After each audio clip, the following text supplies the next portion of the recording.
Assalamualaikum dear students, my name is Mubashir Ahmed. I am here to teach you physics class 9. Dear students, जैसा कि आपको मालूम है कि हमने फिजिक्स क्लास 9 का चैप्टर नंबर 6 स्टार्ट किया हुआ है which is called work and energy.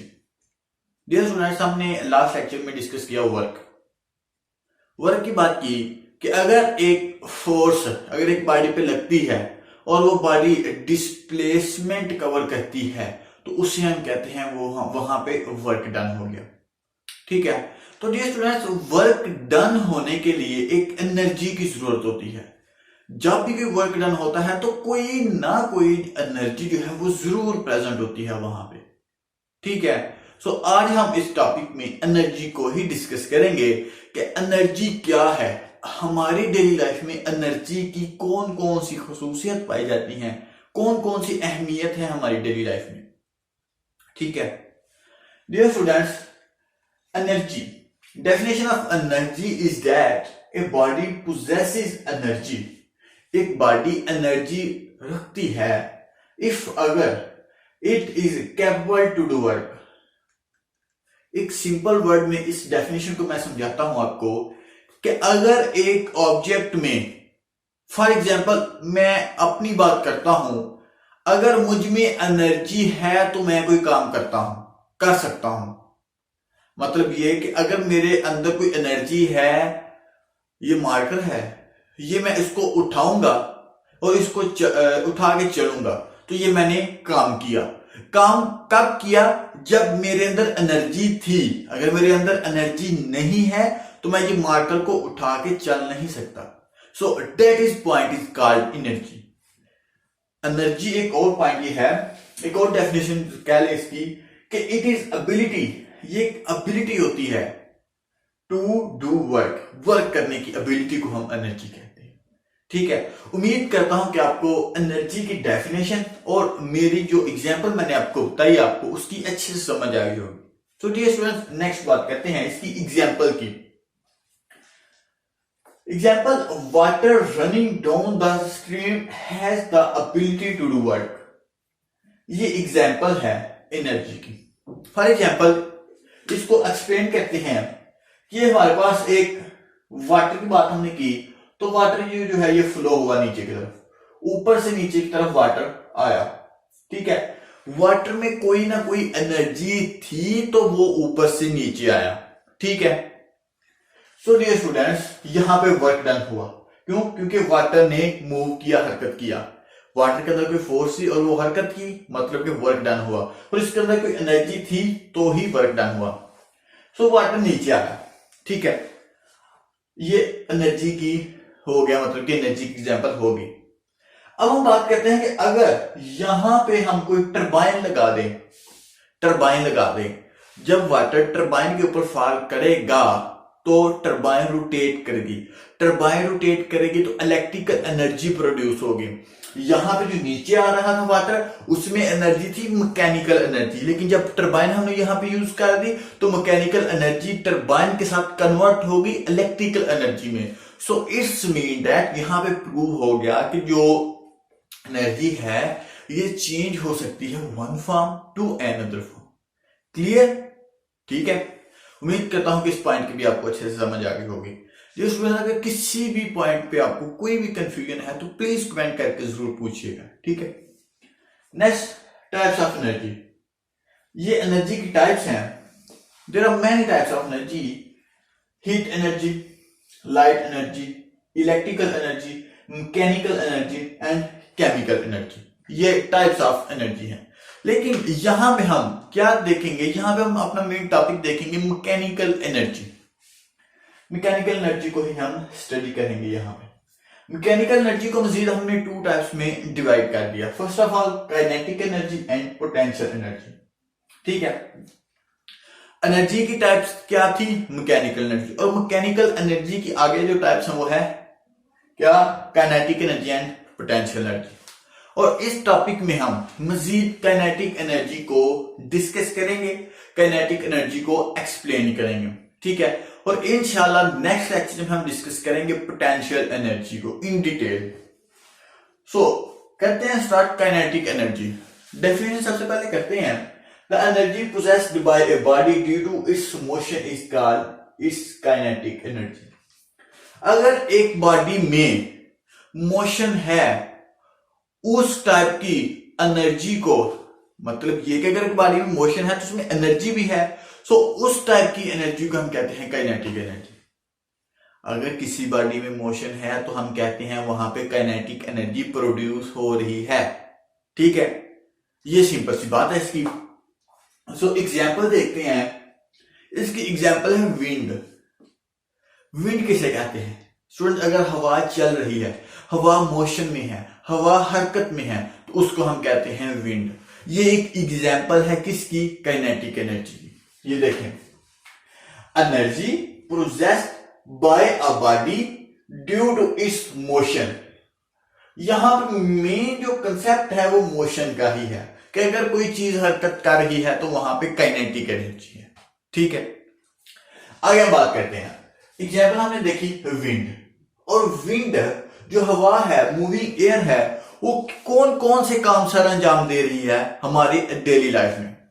जो स्टूडेंट्स, आपने देखा होगा सेलिंग बोट्स देखी होंगी आपने, ठीक है, और वो जब चलती हैं तो वो हवा के जरिए चलती हैं। उसके ऊपर जो भी लगा कपड़ा वगैरह लगा हुआ होता है वो हवा की डायरेक्शन को बताता है और हवा की डायरेक्शन से ही अपनी सिमत में जाता है। सो जो विंड है वो बहुत ही अहम किरदार अदा करती है सीलिंग बोर्ड्स में।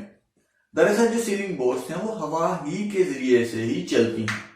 ठीक है, सो आगे जो एग्जांपल है विंड की वो है moving water.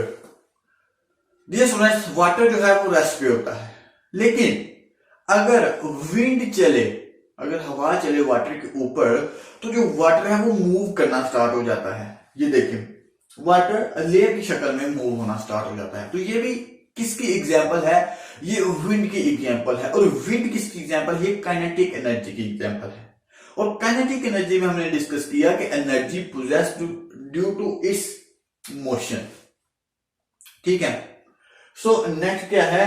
Drive windmills. ये आपको विंड मिल नजर आ रही है। डियर स्टूडेंट्स, यहां पे जो फैन लगे होते हैं, खंबे के ऊपर फैन लगे होते हैं, जब विंड चलती है तो फैन घूमते हैं, और फैन घूमने से इलेक्ट्रिकल एनर्जी प्रोड्यूस होती है, और इलेक्ट्रिकल एनर्जी से हमारी जो इलेक्ट्रिसिटी इलेक्ट्रॉनिक्स होती हैं वो चलती हैं। फॉर एग्जाम्पल बल्ब, पंखे वगैरह ये सारे चलते हैं किसके लिए? इसके विंड मिल्स के लिए। सो ये था हमारा काइनेटिक एनर्जी। आगे हम इसकी एक्सप्लेनेशन करते हैं और फार्मूला को ड्राइव करते हैं, वो हम करते हैं नेक्स्ट वर्ड पे। सो डियर स्टूडेंट्स, अब हम बात करते हैं एक्सप्लेनेशन ऑफ काइनेटिक एनर्जी की। हमने ये बात की कि वो एनर्जी जिसमें मोशन होगा उसे हम कहते हैं काइनेटिक एनर्जी। अब हम एक्सप्लेनेशन के थ्रू समझते हैं कि काइनेटिक एनर्जी क्या है।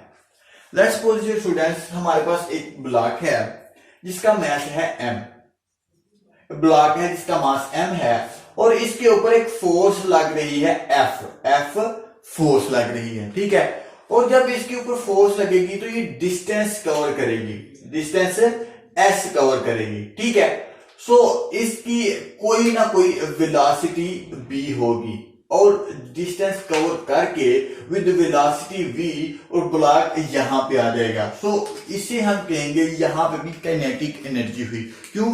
क्योंकि यहां पे जो मोशन है वो प्रोड्यूस हुआ। सो यहां पे जो kinetic energy of the body है वो किसके इक्वल है? Kinetic energy of the body is equal to work done by it due to its motion. इस ब्लॉक का मोशन हुआ, सो मोशन जो वर्क डन है उसे हम किस तरह लिख करते हैं? उसे हम लिखते हैं F is the force and S is the displacement. ठीक है, तो यहां पे Fs आ गया। और अब हम बात करते हैं इनिशियल वेलोसिटी की। सो डियर स्टूडेंट्स, यहां पे जो बॉडी है, ये बॉडी की इनिशियल वेलोसिटी है, कोई ना कोई वेलोसिटी होगी जब फोर्स लगेगी। So initial velocity is equal to v आ गई। इनिशियल वेलोसिटी किसके इक्वल आ गई? v के इक्वल आ गई। ठीक है, और इस जब ये मूव हुई क्योंकि ये देखें ग्राउंड के साथ साथ ही मूव होगी तो इसके ऊपर फ्रिक्शन की फोर्स भी लगेगी, और जब ये फ्रिक्शन की फोर्स लगेगी v के ऊपर, वेलोसिटी के ऊपर, सो एट देन ये यहाँ पे आके रुक जाएगी। सो वी आई तो हमारे पास हो गया v अननोन वेलोसिटी, मतलब कोई वेलोसिटी है लेकिन हमें पता नहीं है क्या, सो इसलिए हमने v के साथ रिप्रेजेंट कर दिया इनिशियल वेलोसिटी को। लेकिन जो फाइनल वेलोसिटी फ्रिक्शन की वजह से रुक जाएगी बॉडी, सो फाइनल वेलोसिटी यहाँ पे क्या हो जाएगी, फाइनल वेलोसिटी यहाँ पे हो जाएगी 0, Vf is equal to 0, final velocity is equal to 0 हो जाएगी। So according to Newton second law of motion जो है F is equal to ma। According to Newton second law of motion इसके एक और आ गया। और अगर हम यहाँ पे एक्सेलरेशन को निकालें, तो एक्सेलरेशन हमारे पास आ जाएगा F over m, और साथ हम नेगेटिव साइन को लिख देंगे। क्यों?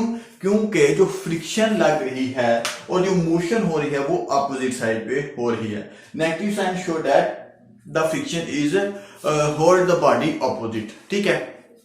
और नेक्स्ट हम बात करते हैं अकॉर्डिंग टू न्यूटन। आपने न्यूटन जो है थर्ड इक्वेशन ऑफ मोशन को आपने देखा होगा।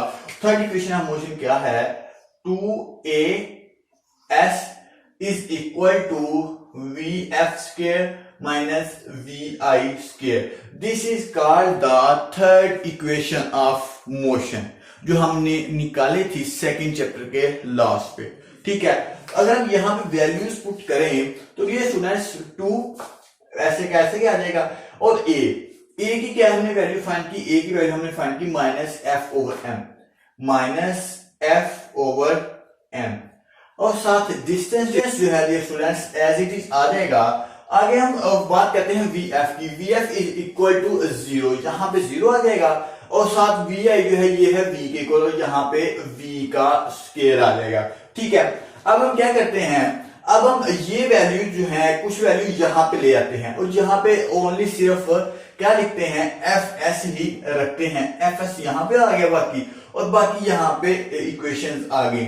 यहाँ पे पहले क्या था, यहाँ पे पहले थी माइनस, ये माइनस वाला ये माइनस नीचे आ गया, और यहाँ पे क्या था माइनस और माइनस ये v स्क्वायर आ गया, और यहाँ पे देखा जाए यहाँ पे m डिवाइड हो रहा था और यहाँ पे आके मल्टीप्लाई हो जाएगा, ठीक है।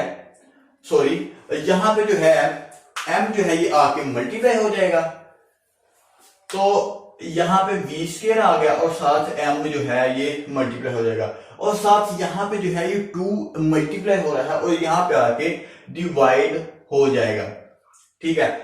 सो ये माइनस और ये माइनस आपस में कट हो जाएंगे, और बाकी जो हमारे पास इक्वेशन बचेगी वो क्या इक्वेशन होगी, वो इक्वेशन होगी fs is equal to 1 over 2 mv square. ये हमारे पास इक्वेशन बच गई।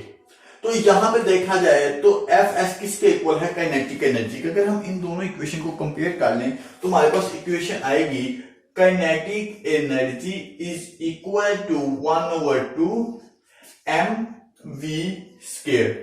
ये हमारे पास इक्वेशन आ जाएगी, ठीक है। और यही जो इक्वेशन है ये काइनेटिक एनर्जी की इक्वेशन है।